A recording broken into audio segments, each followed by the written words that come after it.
વધાવી લઈશું આપણે ગૌરવ સાહેબની વિદ્યાર્થીઓને સરસ મજાનું અહીંયાથી વિદાય ગીત રજૂ કર્યું कि स्कूल एक परिवार होता है जहां हर दिन रविवार होता है, हर दिल में प्यार होता है पर आखिरी दिन बड़ा बेकार होता है। એવો ધોરણ 1 માં જ્યારે 8મા ધોરણના વિદ્યાર્થી છે એમને પ્રવેશ લીધો ત્યારે પણ આ વિદ્યાર્થીઓ છે એ કદાચ જબરદસ્તી આ સ્કૂલમાં આવ્યા હશે, રડતા રડતા આવ્યા હશે।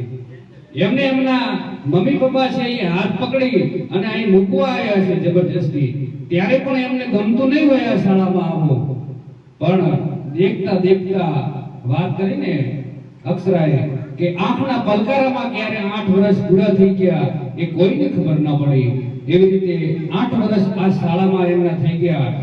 આ શાળા મેદાનના, આ શાળાના ધૂમે રૂમના એક એક ખૂણામાં એમની યાદો છે એ આજ પડી છે અને આ યાદોને અહીં મૂકી અને આ યાદોને અહીં મૂકી અને આજ શાળાને છોડી અને જવાનો સમય થઈ ગયો એટલે આજની આ વિદાયનો કાર્યક્રમ। આમ તો જ્યારે મેં કીધું ને કે શાળામાં આવ્યા ત્યારે પણ એમને રડતા રડતા અને જબરદસ્તી મૂકવા આવ્યા, ન ગમતું હોય છતાં આવવું પડ્યું અને જ્યારે શાળાને છોડીને જાય છે ને ત્યારે પણ એમને ન ગમે છતાંય આ શાળાને છોડીને અહીંયાથી જવું પડે છે। અને વિદાય શબ્દ છે ને એ તો વહમો છે, પછી કોઈ પણ જાતની વિદાય હોય, એક બાપ છે એ પોતાની દીકરીને સાસરે વળાવતો હોય એની વિદાય છે। એક દીકરો છે એ પરદેશ કમાવા માટે જતો હોય કે તમારા જેવા શાળાના વિદ્યાર્થીઓ વિદાય લેતા હોય એટલે વિદાય શબ્દ છે એ તો વહમો છે અને વિદાય લેવી કોઈને ગમે નહીં। અને બીજી બાબત કે ઘણા બધા પ્રોગ્રામો કર્યા, મેં ઘણી જગ્યાએ હું બોલ્યો પણ વિદાયના કાર્યક્રમમાં બહુ ઓછું બોલવાનું થાય છે કેમ કે વિદાય આપવી મને પણ ગમતી નથી। અને આ શાળામાં તમે પહેલા ધોરણમાં આવ્યા ત્યારથી લઈ અને આજ સુધી ઘણા બધા મિત્રો તમે બનાવ્યા હશે અને તમે આ શાળાને છોડી અને તમારા ઉજ્જવળ ભવિષ્યને બનાવવા માટે થઈ અને જ્યારે આગળ અભ્યાસ માટે જાશો ત્યારે પણ ઘણા બધા વિદ્યાર્થીઓને બનાવશો અને ભવિષ્યમાં કોઈ ડોક્ટર બને, કોઈ વકીલ બને, કોઈ એન્જિનિયર બને, કોઈ સારો એમનામાં કઈ કળા હોય તો કઈક સારો કલાકાર બને, કોઈ પણ ફેકલ્ટીની અંદર જાય અને જ્યારે પોતાના ગુરુજી સામે મળે અને પૂછે કે બેટા શું કરે છે અને કે હું આ લાઈનમાં છું ત્યારે એ ગુરુજી બહુ રાજી થાય। કેમ કે વાત કરીને કે બે જ પાત્રો એવા છે જે તમારો હંમેશને માટે સારું ઈચ્છતા હોય, એમાં એક તમારા મા-બાપ અને બીજા તમારા ગુરુજી। આ બે છે એ હંમેશને માટે તમારું સારા ઈચ્છતા હોય છે। પણ તમે શાળાને છોડીને જાઓ અને જે વિદ્યાર્થીઓ સાથે ભણતા હોય એ ભવિષ્યમાં ક્યાંક મળે તો તમને એનો રાજીપો થાય કે આ વિદ્યાર્થી, આ મિત્ર મારી હારે ભણતો હતો। એટલે આજના પ્રસંગે એક મિત્રતાનો એક નાનકડો પ્રસંગ આપની વચ્ચે રજૂ કરીશું।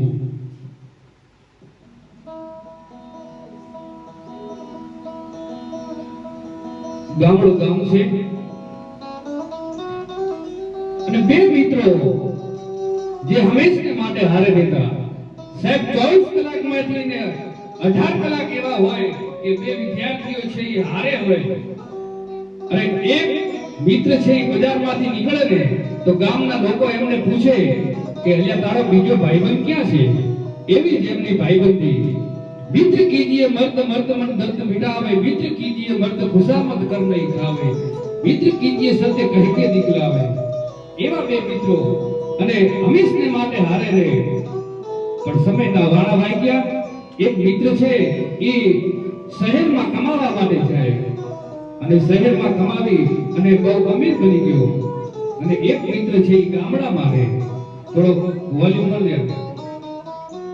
એક મિત્ર છે એ ગામડામાં રહે, પોતાની જે કાંઈ બાપ દાદાની ખેતી હતી એ ખેતી કરી પોતાનું ગુજરાન ચલાવે, માંડ એનું ગુજરાન ચાલે અને દિવસે દિવસે એ મિત્ર છે એ માંડ પોતાનું બે ટંકનું ભોજન છે એ કરી શકે એટલું માત્ર કમાઈ શકે।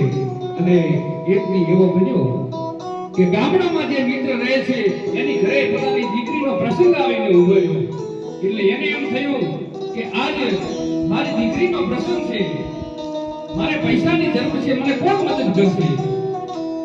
અને પોતાનો બાળપણનો ભેરું કહી શકાય કૃષ્ણ જેવો પોતાનો ભાઈબંધ યાદ આવ્યો અને ક્યાંથી પોતાના મિત્રનો સરનામું લાવી અને એ માણસ છે રખડતો એમ કહેવાય કે છે શહેરમાં જ્યાં પોતાનો મિત્રને એના દરવાજે જઈ અને ઊભો રહ્યો, પણ બાળપણના મિત્રને જોઈ અને આમ ગડગડતી દોડ મૂકી અને પોતાના મિત્રને બાથમાં લઈ લીધો, ભેટી પડ્યો. દોસ્ત, ઘણા દિવસે ઘણા વર્ષો વીતી ગયા, આજ મળવાનું થયું છે આપણે બધાને. અને જે કઈ મહેમાનગતિ હતી મહેમાનગતિ કરાવી અને છૂટા પડવાના સમયે પોતાના મિત્રએ વાત કરી કે દોસ્ત, એક નાનકડી વાત કેવી છે તને. શું વાત કેવી છે? તો કે હું તારી ઘરે એટલા માટે આવ્યો છું કે મારી દીકરીના લગ્ન છે, મારે પૈસાની જરૂર છે. ઓહો, પૈસાની જરૂર છે. તાતો એ મિત્ર છે ઊભો થઈ ગયો, પોતાના રૂમમાં જઈ તિજોરી ખોલી અને જે કઈ પૈસાનો બંદોબસ્ત હતો એ થેલીમાં ભરી અને પોતાના મિત્રને પૈસા આપ્યા. દોસ્ત, ગભરાતો નહીં, હજુ જરૂર હોય તો મને ટકોર કરજે અને દીકરીને લાડકોડથી ફેડાવજે, એના કર્યાવરમાં કોઈ ખોટ ન રહી જાય એનું તું ધ્યાન રાખજે. અને પોતાના મિત્રને વિદાય આપી. પોતાનો મિત્ર છે અહીંયાથી વયો ગયો એટલે એનો જે મિત્ર શહેરમાં રહેતો હતો ને એ સાહેબ રડતો હતો અને રડતા મિત્રને જોઈ અને એની પત્નીએ કીધું કે રડો છો શું કામ? પૈસા આપી દીધા એટલે રડો છો? કદાચ પાછા ન આપે તો ભગવાને ઘણું આપ્યું છે તમને, રડો છો શું કામ? અને તેથી પોતાની પત્નીને એ મિત્ર કહે છે કે પૈસા આપી દીધા એટલા માટે નથી રડતો, પણ આ મારો મિત્ર છે 15 દી થાય એટલે મને તો કદાચ મારા ઓફિસના કામમાં ટાઈમ મળે કે ન મળે, પણ ઈ મને ફોન કરી અને સમાચાર પૂછતો, પણ મેં કોઈ દી એને એમ ના કીધું કે દોસ્ત, તારે જરૂર હોય તો મને ટકોર કરજે, તારે જરૂર હોય તો મને ટકોર કરજે. આજ મારા મિત્રને માગવા આવવું પડ્યું, એની આ વ્યથાને હું સમજી ન શક્યો ને એટલા માટે આજ મને રડવું આવે છે, એટલા માટે રડવું આવે છે. એટલે જ્યારે પણ તમે અહીંયાથી જુદા પડો, કાંઈક મોટા વ્યક્તિ બનો અને તમારી હારે ભણતા તમારા કોઈ મિત્ર હોય, એને ક્યાંક જરૂર પડે તો એને પણ મદદરૂપ બનજો. અને એવો જ એક નાનકડો પ્રસંગ બીજો કે એક મિત્ર છે એને ફાંસીની સજા થઈ સાહેબ. એને પૂછવામાં આવ્યું કે તારી કોઈ છેલ્લી ઈચ્છા ખરી? તો કે મારી છેલ્લી ઈચ્છા એક જ છે કે હું મારા પરિવારને, મારા મા બાપને મને 1 મહિનાનો સમય આપો તો હું કઈક વ્યવસ્થા કરીને આવું. તો જેલર સાહેબે કીધું કે તારે જાવું હોય તો હું જવાની છૂટ, પણ તારે એક જામીન મને આપીને જાવું પડે કે તું કદાચ ન આવે તો તારી જગ્યાએ ફાંસીએ ચડી જાય એવો એક જામીન આપ. મરવા માટે કોણ તૈયાર થાય? પણ આવો કોઈક મિત્ર હશે મરતા મરદ આવી અને કીધું કે દોસ્ત, હું જાતો નહીં, હું તારી હારે બેઠો છું, હાલ 1 મહિનાનો જામીન હું થઈ જાઉં તારો, તું ઘરે જાતો.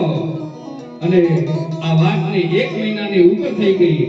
એનો મિત્ર છે એ ઘરે ગયો, પાછો ન આવ્યો. અંતે ફાંસીએ ચડવાનો સમય થયો એટલે જેલર સાહેબે કીધું કે તું જામીન બન્યો છે તો તારે હવે ફાંસીએ ચડવું પડશે. એની માણસને ફાંસીએ ચડાવ્યો ને ત્યારે એની 2 આંખમાં આંસુ હતા. જેલર સાહેબે કીધું કે કા તાતો તું જામીન બન્યો તો કહેતો હતો કે હું ફાંસીએ ચડી જઈશ, હવે શું થયું? ત્યારે એ દોસ્તે એટલું કીધું કે હું રડું છું ને, મારી 2 આંખના આંસુમાં ફેર છે. શું ફેર છે સાહેબ? મારી જમણી આંખમાં જે આંસુ છે ને એ હરખના આંસુ છે કે આજ મને મારા મિત્ર માટે થઈ અને ફાંસીએ ચડવાનો મોકો મળ્યો. આનાથી મોટા ભાગ મારા કયા હોઈ શકે? અને બીજી આંખમાં જે આંસુ છે ને એ આંસુ છે કે આજ કદાચ મારો મિત્ર જીવતો નહીં હોય, મારો મિત્ર દુનિયામાં હયાત નહીં હોય, બાકી મને આમ ફાંસીએ ચડાવી અને આ રીતે જતો ન રહે એવી જેને મિત્રતાની માથે મારો ભાર ભરોવો હતો. એટલે આવા મિત્રો પણ આપણને જીવનમાં 2-4 બનાવવા જોઈએ જે હંમેશા માટે આપણને ખરાબ સમયની અંદર કામ લાગે. બસ અસ્તુ. જય હિન્દ, જય ભારત.